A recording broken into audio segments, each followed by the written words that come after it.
Queridos amigos e amigas, queridos irmãos e irmãs, é com muita alegria que estamos reunidos mais este dia para refletirmos sobre o Evangelho de Jesus. Elevemos os nossos pensamentos. Amado Mestre Jesus, a transição já começa a dar os seus passos e a regeneração começa a se apresentar para todos nós. Que tenhamos a força agora necessária para compreender que o próximo passo é dentro de nós mesmos. Que deixemos de lado as falsas expectativas dos eventos grandiosos, dos cataclismas, das grandes revoluções na Terra e possamos entender que este momento é o momento da revolução interior, da edificação do amor, da humildade, do devotamento e da resignação em nossos corações. Que consigamos, ó Mestre Jesus, ter a coragem necessária para prosseguir nesse autoconhecimento e nesse aprofundamento daquilo que precisa ser renovado em nós, dos pensamentos e sentimentos que precisam ser alinhados às verdades divinas. Mestre querido, ampara a todos os espíritos encarnados e desencarnados que habitam no orbe terrestre, para que todos sejam tocados por essa vibração que emana do mais alto, por esse chamamento e por esse convite, nos trazendo à lucidez a importância da verdade e do amor. Mestre querido, muito obrigado por tudo que sempre nos acontece para a educação do nosso espírito. Muito obrigado pela tua presença constante em nossas vidas. Muito obrigado por essa oportunidade que estamos tendo de mais uma vez retornar ao trabalho da tua vinha. Que sejamos agora e de hoje para sempre trabalhadores fiéis na verdade e no amor. Que assim seja. Que assim seja. Nós estamos trabalhando o capítulo 11 do Evangelho segundo o Espiritismo e vamos ler hoje um trecho do item 9. É uma mensagem de Fénelon que foi psicografada em Bordeaux em 1861. E nós destacamos apenas um parágrafo para que a gente possa conversar um pouquinho hoje. Os efeitos da lei de amor são um aperfeiçoamento moral da raça humana e a felicidade durante a vida terrestre. Os mais rebeldes e os mais viciosos deverão se reformar quando virem os benefícios produzidos por esta prática. Não façais aos outros o que não quereríeis que vos fosse feito, mas fazei-lhes ao contrário todo o bem que está em vosso poder lhes fazer. Esse item especial que nós estamos estudando, esse conjunto de itens que está na parte do Evangelho das Instruções dos Espíritos, é intitulado de A Lei de Amor. Conversar sobre o amor, esse amor que Jesus veio trazer até nós, é bastante desafiador, que significa nós falarmos de algo em especial, posso falar por mim, de algo que eu ainda não conquistei. Mas vamos tentar conversar juntos e encontrar caminhos para alcançar este sentimento que é seguramente o sentimento que vai nos trazer essa felicidade que todos nós almejamos. Uma questão que eu entendo como fundamental para a gente alcançar o amor é a moderação. Moderação em tudo. O que seria moderação? A moderação é essa virtude de permanecermos na exata medida em qualquer coisa que venhamos a fazer. Mas não é assim que nós nos comportamos. Nós não somos espíritos moderados. Na verdade, nós somos espíritos gulosos, com um apetite voraz. Nós queremos tudo para nós o tempo todo. Se nós gostamos de alguém, nós queremos a companhia daquela pessoa o tempo inteiro e a gente nem se apercebe que a gente faz isso. A gente faz pequenas chantagens morais e se aquela pessoa é tão legal, nós precisamos entender que outras também vão querer estar ao lado dela. Mas a gente tende a dominar. Nós fazemos isso também com a atenção. Todo mundo gosta de receber atenção. E aí nós queremos ter atenção só para nós. É um apetite sem fim. Nós não temos essa moderação, essa medida equilibrada do quanto eu posso ter daquilo que tenho. Eu quero tudo só para mim. E em tudo nós acabamos agindo dessa maneira imoderada. Nós sentimos que a nossa dor é sempre maior que a do outro. Então eu quero todos os cuidados só para mim, porque ninguém tem uma dor tão grande quanto a minha. Eu não me coloco no lugar do outro. A minha necessidade é sempre a mais urgente, o que eu quero é sempre mais necessário que seja feito naquele momento. Na convivência doméstica, volta e meia, nós nos perdemos nessas demandas, porque nós entendemos que o que eu quero que seja feito deve ser feito agora. E a gente sequer se atém à necessidade do outro companheiro no ambiente do lar, que também para ele é importante fazer o que ele tinha planejado fazer. E nós acabamos agindo sem moderação frente àquilo que o outro também gostaria de conduzir. E, em linhas gerais, as nossas demandas são sempre as mais importantes, em tudo. No trabalho, no campo das emoções, dos relacionamentos, dos afazeres. Via de regra, nós agimos sem qualquer tipo de equilíbrio em relação aos nossos desejos e aos nossos anseios. O que eu quero e o que eu gosto, eu vou fazer de tudo para conquistar a qualquer custo.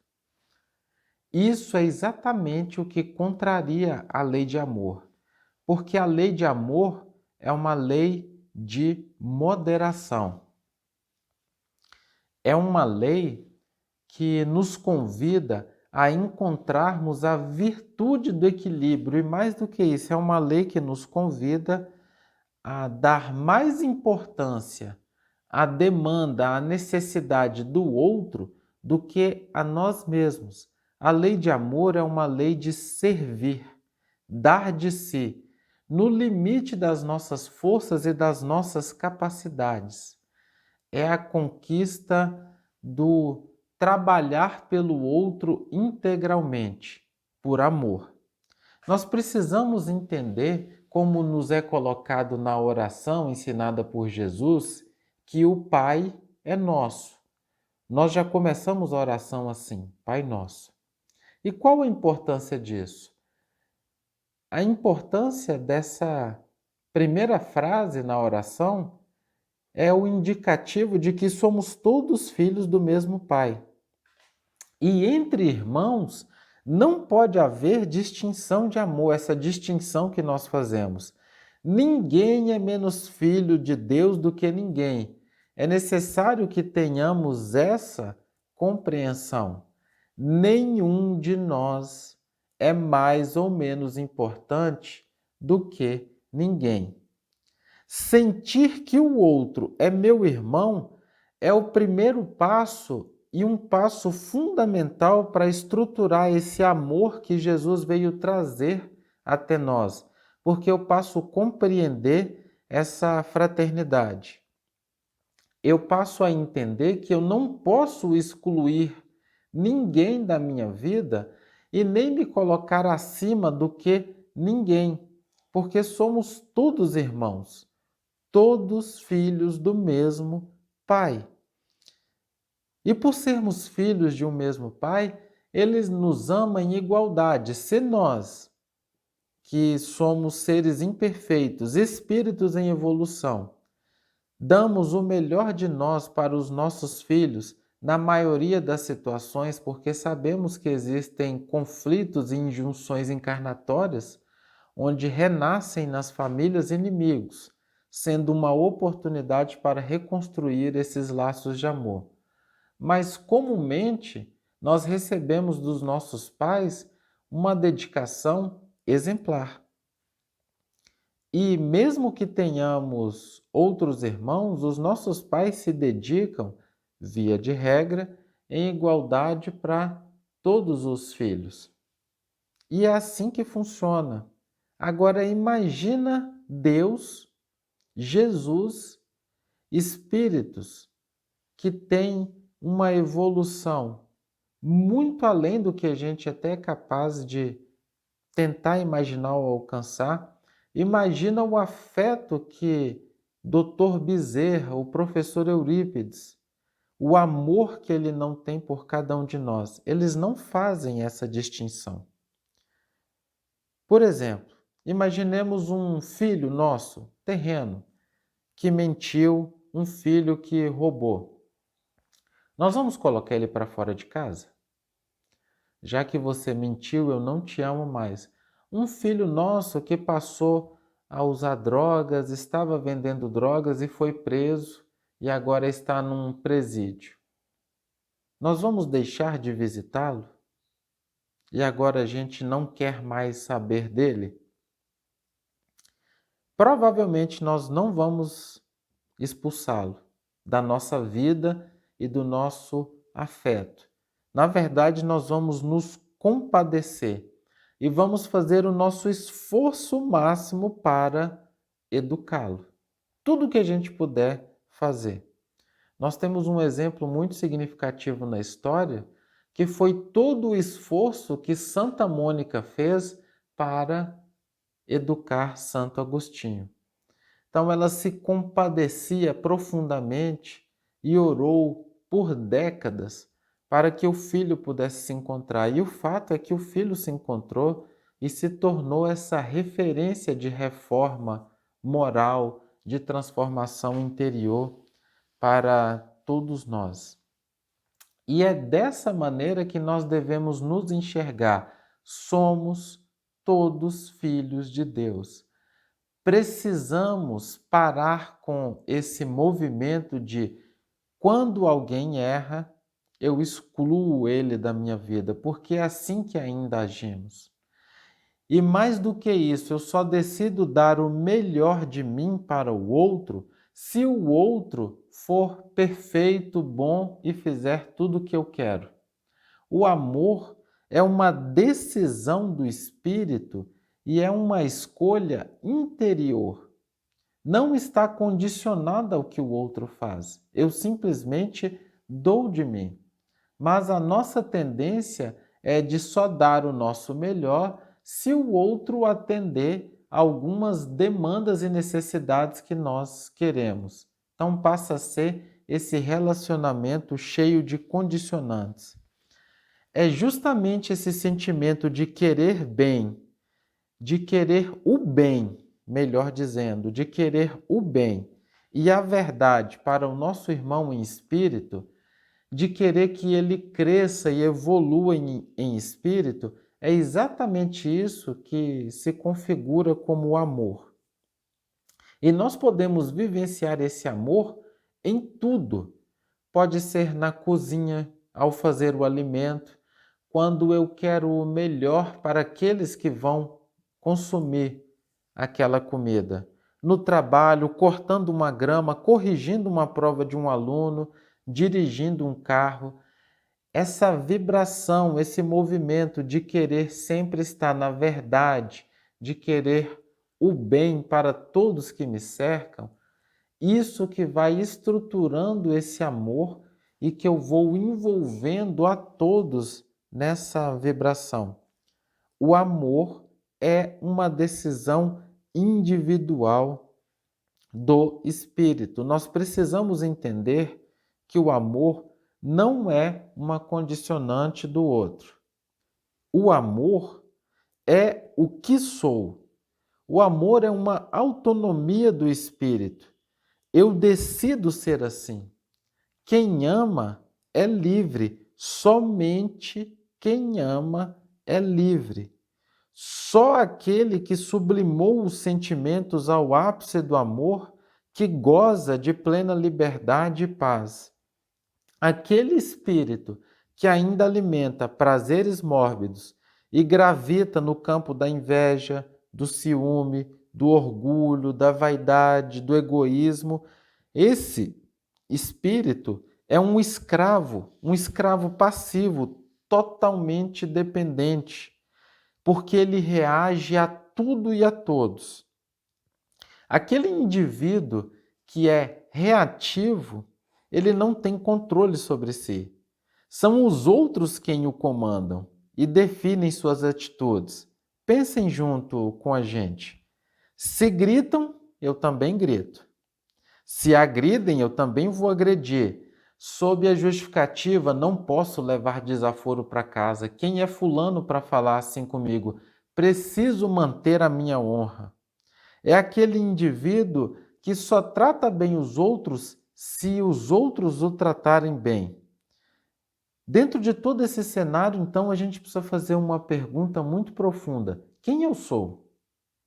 Eu sou o que sou ou sou o que querem que eu seja? Eu sou o que sou ou sou o que os outros fazem comigo? Quem eu sou? Porque se as minhas atitudes, os meus pensamentos, os meus sentimentos estão sempre condicionados àquilo que fazem comigo, só vou ser afetuoso, agradável se forem assim comigo. Se eu encontro alguém desagradável, então eu também vou ser desagradável.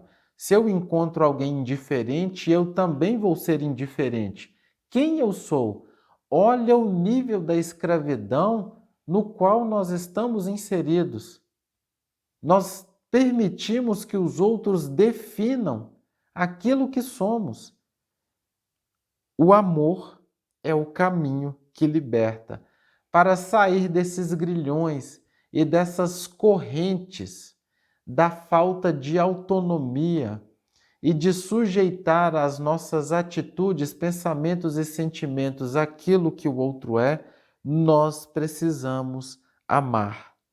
O espírito que decide, efetivamente decide, empreender-se com todas as suas forças no caminho do vencer a si mesmo e sublimar-se em amor, esse espírito, ele constrói uma autonomia e ele consegue encontrar a felicidade.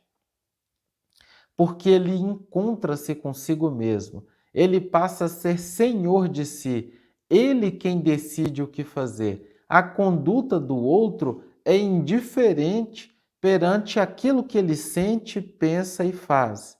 Ele faz aquilo que ele é e aquilo que ele sente. O único caminho para alcançar a paz integral que todos nós queremos e buscamos é o caminho do amor. Não existe outra jornada. Somente a caridade em ação é que vai nos trazer essa paz que nós buscamos. Sejamos moderados em tudo. Controlemos todas as nossas demandas e desejos para que a gente alcance o equilíbrio. Nós precisamos promover essa virtude da medida exata para com tudo que vem até nós, na convivência com os outros, no dia a dia, nos relacionamentos. Nós nunca podemos nos sentir mais importantes ou mais merecedores ou mais merecedores de consideração do que ninguém. Somos todos irmãos. Enfim, nós precisamos de uma vez por todas nos colocando no lugar do outro,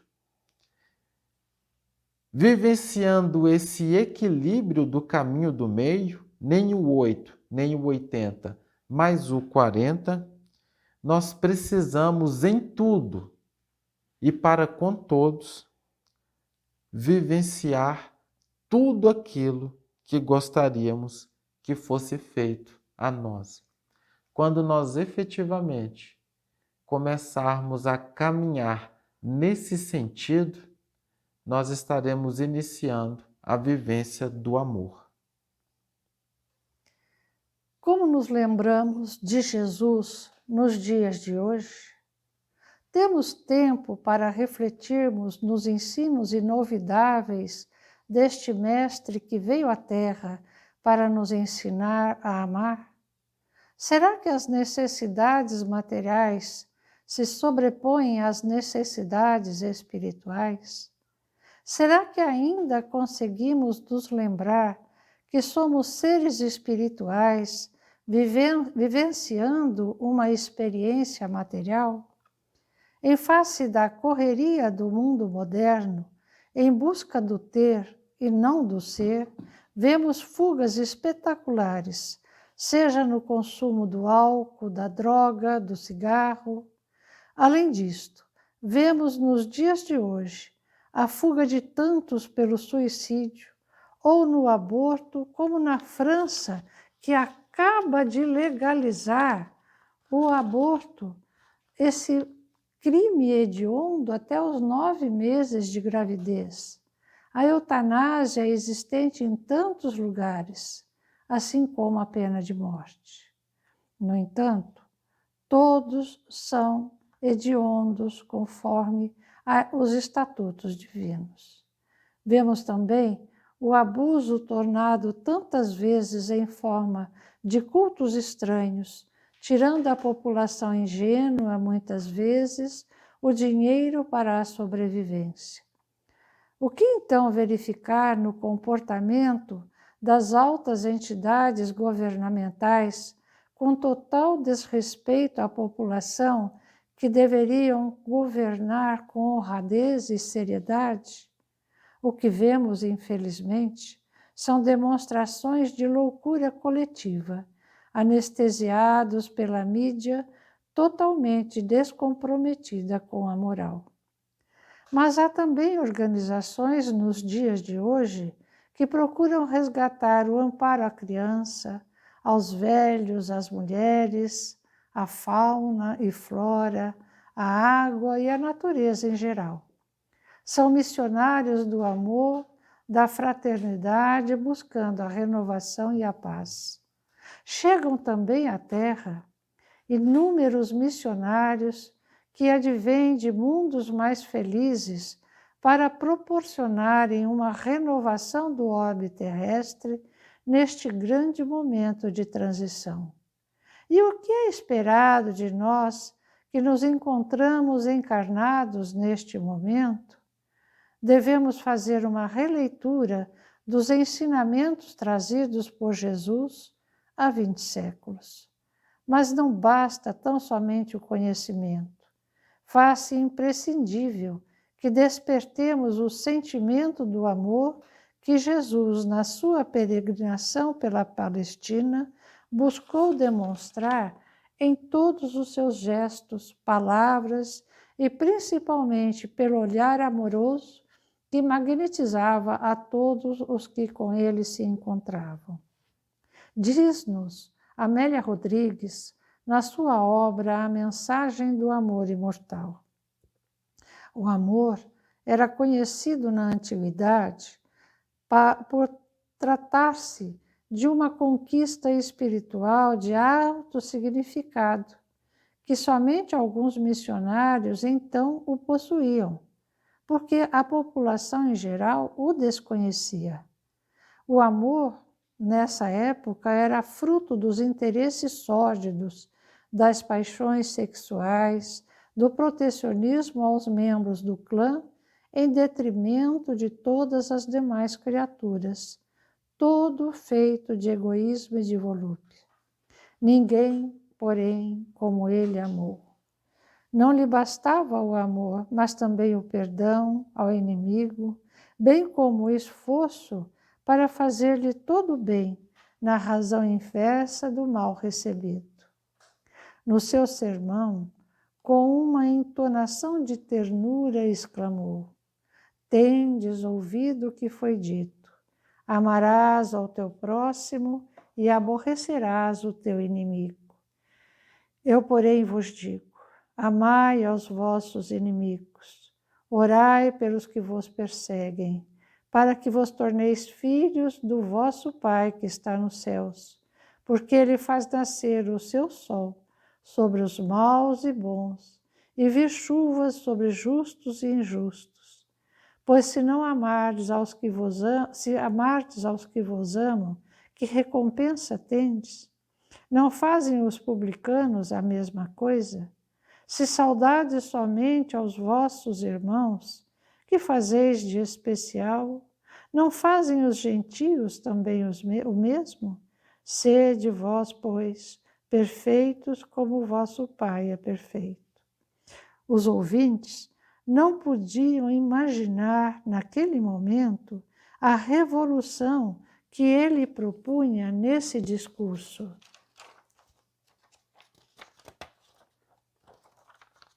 Mediante a morte do homem velho, dos seus conceitos morbosos e cruéis, para dar lugar ao homem novo, renascido, iluminado pela inextinguível chama do amor. O amor é bênção de Deus, que permite ao ser humano adquirir a perfeição que lhe está destinada, tomando ao Pai como modelo certamente inalcançável. Somente o amor, portanto, para sublimar o ser humano, apagar as nódoas da inferioridade ancestral, dignificá-lo. Certamente inicia-se como uma fagulha insignificante, embora na sua pequenez ateie um incêndio. O sermão inovidável vem ecoando nos passados 2000 anos, lelindo as ulcerações físicas e morais dos desesperados, erguendo os caídos e sem esperança, e retirando as traves invisíveis todos aqueles que se permitiram crucificar nos vícios e nas paixões inferiores que cultivaram por prazer. Não há outra alternativa para a conquista da felicidade, senão através do amor. Quando Jesus subiu ao monte e enunciou as bem-aventuranças, o mundo confrangeu-se em alegria. Os corações se balsamizaram naquelas vibrações de amor. Então, nos dias de hoje, deixemos tantas preocupações com as coisas materiais.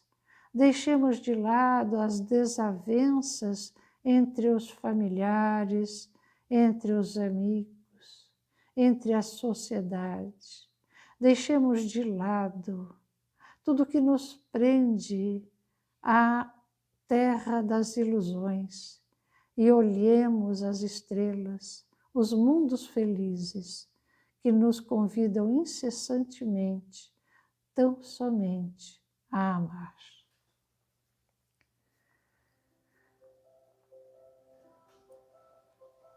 Mestre Jesus, ao relembrar a sublimidade do amor com que nos envolvestes, naqueles instantes sublimes do monte em novidade, plenificamos o nosso coração. Sentimos a necessidade de encontrarmos a este amor que destes a tua vida para nos ensinar. Te agradecemos, amigo. Te agradecemos, doce amigo pastor, por esses momentos em que nos reunimos para relembrar as tuas dulcíssimas promessas. O teu amor infinito que nos disse que estaríeis conosco até o findar dos tempos, nos envolvendo no teu amor, nos envolvendo, Senhor, nessas vibrações de luz e de paz. Auxilia-nos, amado amigo, para que consigamos vencer as trevas que envolvem ao nosso ser, para caminharmos livres em direção ao teu amor infinito. Te agradecemos, ó Jesus, por essa terra abençoada que nos destes a viver e que nos recebe entre flores, perfumes.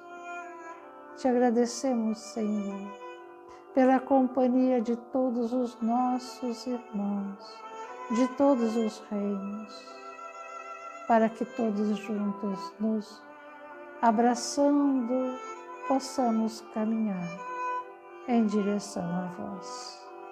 Que assim seja. Que assim seja.